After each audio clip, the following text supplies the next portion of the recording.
Kembali Tuna Hukum bersama gue Abraham Metan dan saat ini udah ada bersama gue Bang Ari Putra dari Total Politik. Selamat datang. Keren tulus tadi.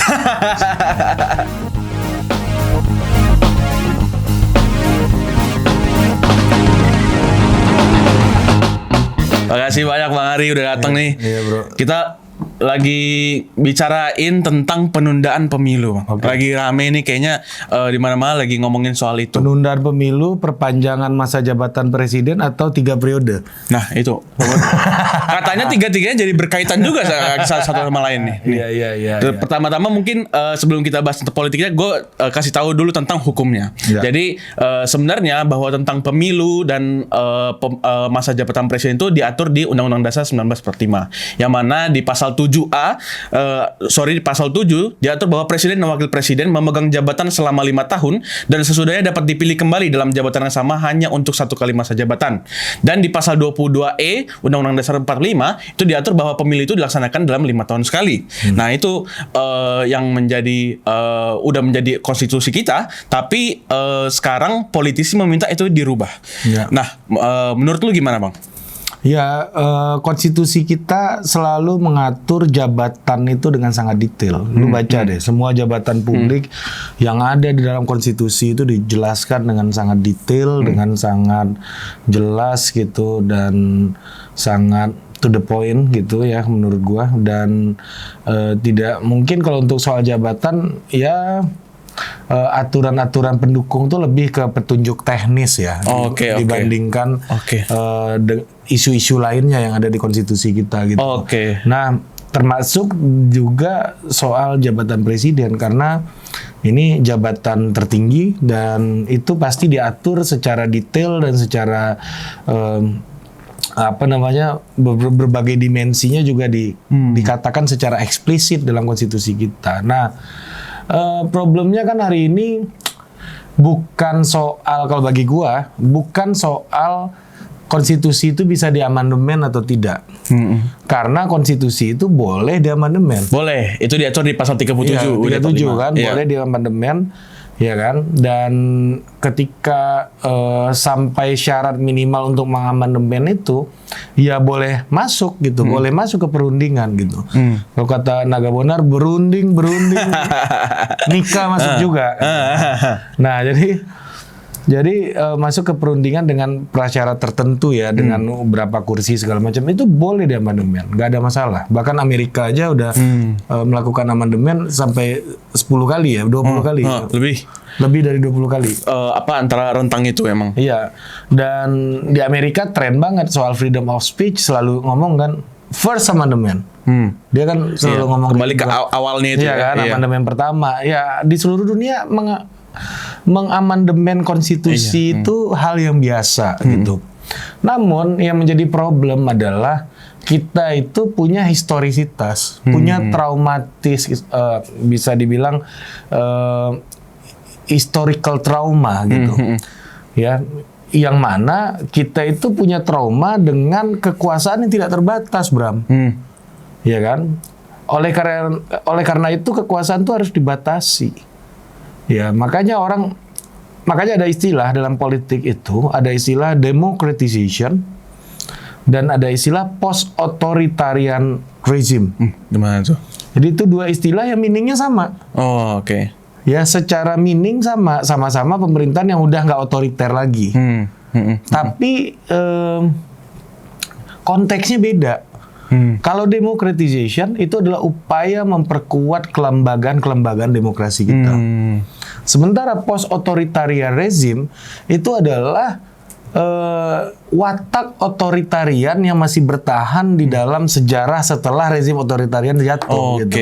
Nah, jadi ada dua perspektif gitu melihatnya. Nah, dalam hal ini kita dalam sebuah siklus sejarah menurut gua. Ya, ini ada siklus sejarahnya yang membuat kita berada di persimpangan jalan gitu ya. Apakah kita harus move on dengan ide ini, ya, perpanjangan masa jabatan atau 3 periode, ya kan, kita harus melanjutkan ide ini agar kepentingan-kepentingan elit itu bisa terakomodir dan kepentingan rakyat secara keseluruhan juga terakomodir gitu dengan alasan-alasan itu, ekonomi, pandemi, sampai ada partai yang bicara soal perang Rusia Ukraina juga sebagai alasan penundaan pemilu gitu ya. Atau memang kita memilih setia kepada historisitas gitu. Oke. Ini soal kesetiaan terhadap sejarah gitu. Jadi memang ini kalau di Prancis gitu misalnya, ini agak mirip misalnya dengan cerita Comong de Paris, lu pernah dengar? Enggak tuh. Itu gerakan massa yang menjatuhkan kekuasaan monarki absolut gitu. Yang kemudian muncul istilah kanan dan kiri, yang kiri itu adalah kelompok progresif, yang kanan pro establishment. Ya kan? Kemudian konstitusi diubah gitu kan, menjadi monarki konstitusional gitu waktu itu gitu kan. Ada perdamaian lah antara negara bangsa dan juga kerajaan gitu. Nah, poin gue adalah ini bukan soal ubah-ubahan konstitusi, tapi ini soal menghargai dan menghormati tumbal sejarah kita. Ya, orang-orang yang telah gugur dalam pertarungan demokrasi untuk mewujudkan demokrasi. Ini sama halnya kayak misalnya kita bilang kita Pancasila gitu misalnya, dasar negara, ya.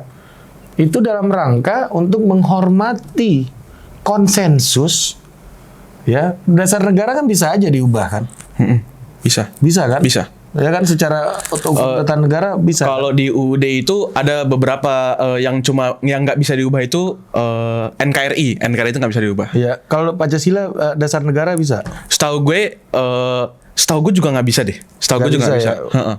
Karena pembukaan UUD itu nggak bisa diubah. Pembukaan nggak bisa. Nggak bisa. Ya. Nah, maksudnya, tapi kan di tahun 50-an sidang konstituan segala macam ada penghilangan 7 kata Piagam Jakarta juga. Iya. Artinya bisa diubah dong. Tapi setelah itu di amandemen tuh dibikin bahwa ketentuan ini nggak bisa diubah. Salah satunya NKRI dan pembukaan UUD itu nggak bisa diubah. Iya. Iya, maksud gua Pancasila dalam hal ini gitu. Dalam hal ini Pancasila karena dulu Pancasila mengacu kepada Piagam Jakarta kan. Iya. Ya kan ada 7 kata itu kan. Nah poin gua adalah Pancasila itu ya lepas dari mungkin kita punya celah hukum untuk mengubah dasar negara. Mungkin nih. Taruhlah mungkin aja dulu. Oke. Taruh mungkin aja dulu. Kita punya celah hukum, namun itu nggak akan mungkin kita ambil pilihan itu dalam rangka menghormati historisitas. Iya. Ya, dalam rangka menghormati kesejarahan gitu. Ya, kadang-kadang kan hukum itu kan kodifikasi moral dan historisitas ya, Bro. Misalnya, sorry, ini sebenarnya mungkin gua nggak nanya itulah. Gitu, kira-kira gini maksud gua. Misalnya gini, Bro. Lu beragama Kristiani misalnya ya. Gua nggak menanyakan agama. Iya, oke. Ada 9 perintah Tuhan? 10. 10 Bang. Iya. Kan? 10. Iya. 10 perintah Tuhan, ya kan? Jangan membunuh. Itu ada dalam hukum nggak? Ada. Tapi menghormati orang tua?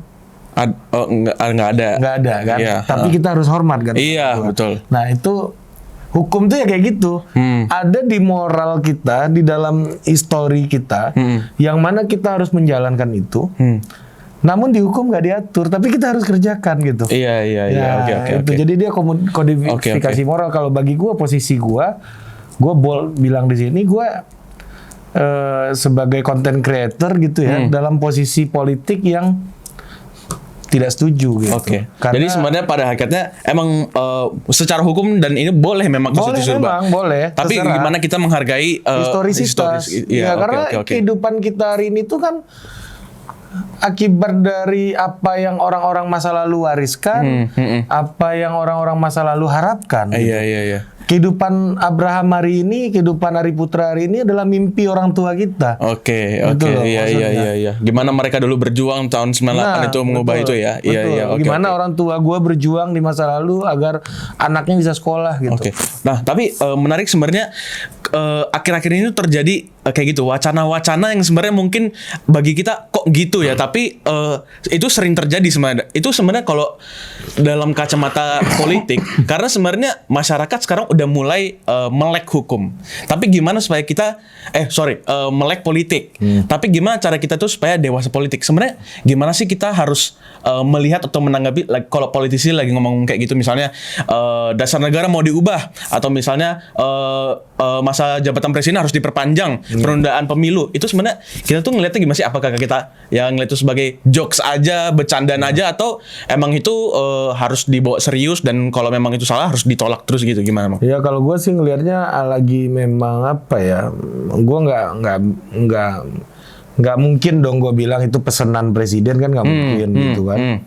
Iya kan, gue nggak akan bilang itu gitu. Nah, tapi bagi gue apa yang politisi tunjukkan, jadi hukumnya adalah politisi selalu bergerak karena kepentingannya. Iya. Ya jadi bagi gue ya itu memang ada kepentingan mereka untuk melanjutkan ini, memperpanjang ini. Jadi kalau mereka bilang penundaan pemilu, pasti dengan ditunda pemilu itu ada keuntungan bagi mereka. Ya, ada keuntungan dari mereka. Dan gini Bram, ada gium ya istilahnya ya. Ada gium yang mengatakan bahwa politisi ya yang mengatakan gini, kira-kira di dalam politik orang yang paling hebat adalah orang yang paling mampu menyembunyikan nafsu berkuasanya. Oke. Jadi ada istilah itu. Jadi kalau lu makin bisa menyembunyikan nafsu lu untuk berkuasa, maka lu dianggap akan semakin hebat gitu. Nah, maksudnya adalah dia menggunakan berbagai macam argumentasi sampai Rusia, Ukraina segala macam. Itu kan dalam rangka apa? Menutupi dianya sendiri. Iya, menyembunyikan nafsunya yang ingin berkuasa kan. Iya. Iya kan? Kita nggak tahu nih. Sebentar lagi ada partai-partai yang berubah. Gua sih yakin. Bentar lagi ada partai yang tadinya nolak jadi dukung tuh ada. Mungkin aja ya. Enggak, gue yakin. Yakin gua. Karena akan menimbulkan keuntungan bagi dia juga. Iya. Gitu. Oke. Jadi memang ya masyarakat harus gimana, Bang? Di level elit ini agak susah dibendung menurut gua. Nah, tapi memang di level masyarakat ini agak sulit dikendalikan memang. Nah, memang harapan terbesarnya memang tinggal di level masyarakat menurut gua. Bagaimana civil society ngomong terus, tuna hukum bisa menyuarakan terus agar demokrasi itu tetap menjadi sebuah metode untuk membatasi kekuasaan. Bukan menjadi alat bantu masturbasi politik. Masturbasi politik, artikel lu itu ya. Artikel di Detik itu udah baca tuh. Ya, makanya kayaknya gue pernah baca nih. Iya. Jadi emang kalau ada kayak gitu, masyarakat juga harus berani bicara juga kalau emang itu tidak sesuai dengan keyakinan mereka. Gitu. Jadi gini bro, di dalam politik tuh ada istilahnya, kan kalau kita lihat survei-survei terakhir, itu bicara soal approval rating ya. Oke. Ya kan, Pak Jokowi kepuasannya survei gitu ya. 71% gitu. Yang tidak puas berarti sekitar 29% gitu. Tapi kita nggak tahu nih the level of involving gitu. Nah, taruhlah benar Bang Kodari bilang, berapa yang setuju Pak Jokowi 3 periode, misalnya ada 40%, ada yang bilang 60%. Setuju dilanjutkan gitu. Ya kan 60%. Tapi secara teoritis 60% yang setuju ini cenderung akan pasif. 40% atau misalnya let's say jangan 40% deh, gua korting 50%, 20% yang tidak setuju ini cenderung mau bergerak. Oh iya. Ya level of involving-nya akan berbeda antara yang setuju dengan yang tidak setuju. Oke. Nah, lu bahaya walaupun cuma 20%, taruhlah dari 20% itu yang mau turun ke jalan itu. Itu sekitar 10%-nya. Iya. Lu bayangin di Jakarta ada 1 juta orang menuhin, Bos. Nggak lumpuh tuh semuanya, ekonomi, politik, pemerintahan pasti akan lumpuh. Oke. Nah, orang yang menolak pemerintah itu cenderung punya level of involving yang lebih tinggi ketimbang orang yang setuju dengan ide pemerintah. Aktif ya, lebih aktif. Makanya gue agak khawatir di situ. Oke. Kalau ini sampai bergerak terus di MPR bergerak dan ini masuk ke tahap selanjutnya, Bram. Mungkin nggak menurut lo, Bang? Menurut gue sangat mungkin. Karena ada orang yang menganggap, oh ini anggap aja lah bahan bercandaan gitu. Mereka tuh lagi apa istilahnya katanya politik itu bisa jadi sandiwara panggung aja gitu, panggung sandiwara gitu. Panggung sandiwara ya tentunya panggung sandiwara ya. Gua ya semuanya sandiwara juga gitu. Tapi ini kalau ini dikatakan sebuah sandiwara yang dampaknya begitu buruk untuk masyarakat ya berarti ya ini sandiwara yang tidak akan gue beli tiketnya gitu. Iya. Justru kalau kita tinggal diem aja terus kita nganggap itu jokes, justru malah jadi diseriusin juga bagi mereka gitu. Iya, diseriusin jalan terus. Dan lu bayangin ya, yang nggak setuju tuh yang kayak gue hitung tadi lah. Iya. 20% aja misalnya yang nggak setuju. Taruhlah 80% orang Indonesia setuju. Dari 20% yang nggak setuju itu, ya kan? Sekitar 10%-nya, berarti sekitar 2%. Iya. 2%, tapi emang ngaruh, Bang. Contohnya kayak 2%, kemarin itu demo tentang undang-undang misalnya omnibus iya, atau itu banyak juga yang nggak non, tapi tetap aja disahkan juga undang-undangnya. Itu kan undang-undang masih di level menurut gua kelas pekerja. Ya kan yang paling merasakan itu kan kelas pekerja. Yang paling relate kelas pekerja walaupun anak STM juga. ikut. Ya, untuk meramaikan. Itu harus itu. Mendukung mereka. Mungkin orang tuanya juga pekerja kali. Iya, mungkin orang tuanya. Kerjaan gua nggak naik-naik. Nah, itu jadi anak STM ikut gitu. Terus tapi ini sektor pekerja ya. Menurut gua dari data yang ada, Indonesia ekonominya itu majority ditopang oleh sektor informal, Bro. Dia nggak akan kena sama omnibus law. Oke. Iya kan? Jadi ini nggak akan berpengaruh langsung. Gitu. Tapi kalau pilpres, Bro, ini ngaruh ini, Bro. Iya. Presiden lagi yang. Iya, presiden. Bos. Orang tuh cerai gara-gara beda pilihan pilpres. Udah banyak kan iya, banyak. Keluarga juga banyak yang jadi berantem gitu ya. Bahaya. Emang bahaya juga kalau memang kita diamkan dan akhirnya mereka juga jadi dibawa serius juga. Soalnya kalau kita lihat nih di pasal 37 UUD itu diatur cara perubahan undang-undang dasar yang nantinya bisa merubah tentang masa pemilu itu sendiri. Nah, salah satunya adalah misalnya usul perubahan pasal undang-undang dasar itu dapat diagendakan dalam sidang MPR apabila diajukan oleh sekurang-kurangnya sepertiga dari jumlah anggota MPR. Yang mana kalau kita bawa ke MPR periode sekarang itu perlu 237 anggota.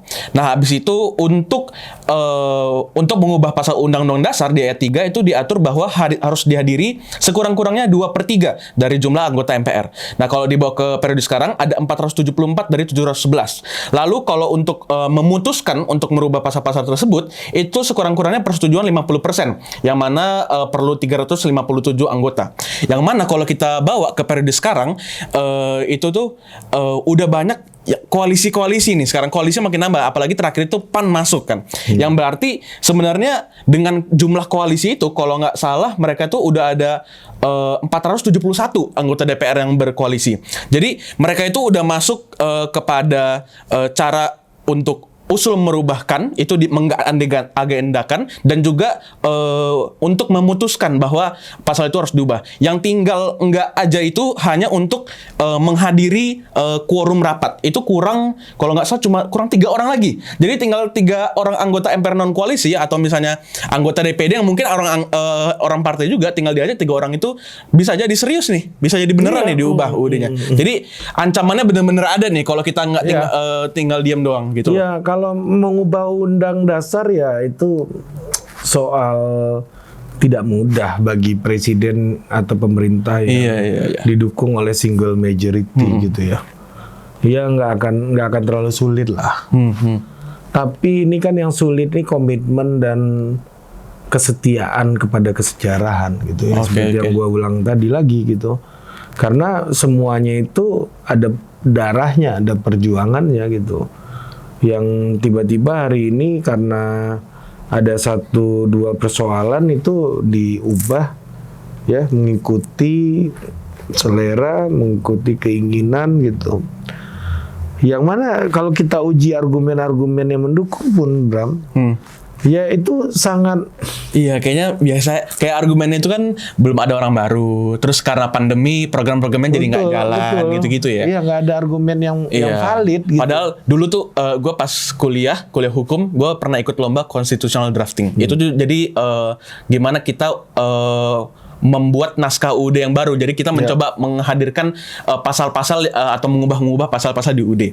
Nggak ada tuh kita mau bahas penundaan pemilu atau masa jabatan presiden. Paling kita bahas itu bisa penguatan DPD, komisi yudisial. Banyak yang hal-hal yang di UUD itu yang bisa diubah. Memang ada UUD ini perlu diubah. Sebenarnya ada yang perlu diubah, tapi kayaknya bukan untuk masa jabatan atau untuk penundaan pemilu sih gitu. Kalau kita belajar dari Weimar Constitution Jerman ya, setelah Perang Dunia Pertama, di mana Jerman waktu itu porak-poranda, ya kan, dan itu membuat Jerman berubah menjadi sebuah negara federal ya, Jerman federal kan sekarang ya? Iya kan, berubah menjadi awal dari Jerman berubah menjadi federal waktu itu, dan yang mana kekuasaan daerah itu menjadi lebih kuat gitu. Tapi sekaligus di dalam konstitusi itu disediakan celah ruang ya bagi presiden, kanselir ya, untuk melampaui otonomi daerah itu, untuk melampaui demokrasi, melampaui politik elektoral. Celah apa? Celah kedaruratan. Iya. Jadi di situ di konstitusinya eksplisit dikatakan bahwa di dalam situasi darurat, ya kan, kekuasaan bisa melampaui demokrasi, melampaui kemanusiaan gitu, dan kekuasaan bisa mengambil langkah-langkah untuk menyelamatkan bangsa gitu. Nah, terus siapa yang menentukan situasi darurat? Ya unit politik tertinggi. Iya. Orang-orang sana juga ya. Iya. Nah, ini yang menjadi. Kalau nggak salah penundaan pemilu itu juga salah satunya bisa karena darurat juga. Ada, tapi itu ada PKPU-nya, jadi harus ubah dulu tuh. Ada peraturannya lagi tuh. Menurut lo kita dalam situasi darurat? Enggak lah, karena di PKPU kan udah jelas bahwa 60% wilayah Indonesia tidak bisa menyelenggarakan TPS. Baru pemilu nasional bisa. Apalagi kita bisa-bisa aja ya. Ya, itu tergantung KPU-nya. Apalagi masih 2024 lagi. Ya, apalagi ya yang lebih aneh, partai-partai ini hari ini ketok tanggal pemilu, besok teriak-teriak pemilu ditunda. Iya. Kalau lu mau tunda, ngapain lu ketok kemarin gitu loh. Iya. Ini kan aneh gitu. Iya, udah ditetap tanggalnya padahal ya. Iya kan. Masih ubah lagi 14 Februari. Jadi seharusnya kalau memang tidak ada perubahan lagi 14 Februari 2024 kita akan melaksanakan pemilu kita. Oke, mungkin pertanyaan terakhir, gimana pesan-pesan Abang untuk politikus yang masih ngekeh mau tetap lanjutin penundaan pemilu dan perpanjangan masa jabatan? Ya, bapak-bapak, abang-abang, ya ini kan soal sejarah kita, bahwa kita pernah di bawah otoritarian rezim, kita pernah di bawah pemerintahan yang otoriter, yang tidak memberikan kebebasan berekspresi, tidak memberikan sirkulasi elit yang fair gitu ya, ruang untuk sirkulasi elit secara fair gitu. Dan orang-orang yang membuat situasi itu sudah dicatat sejarah hari ini. Ya, dan orang-orang yang menghadirkan situasi demokrasi kita yang semakin baik juga sudah dicatat oleh sejarah. Hari ini itu aktivis-aktivis 98 gitu. Nah, ya ini tinggal tunggu waktu aja. Bapak-bapak sama ibu-ibu yang setuju itu, yang dorong-dorong itu akan dicatat juga oleh sejarah. Ya, sebagai orang yang ikut membunuh demokrasi yang sudah diperjuangkan 20 tahunan yang lalu. Mantap. Mungkin itu aja. Itu, terima kasih Bang Ari dari Total Politik sudah memberi ilmu kita di obrolan santai ini. Terima kasih juga kalian yang udah nonton. Kita ketemu di episode selanjutnya. Jangan lupa Dadah. subscribe Tuna Hukum. Mantap.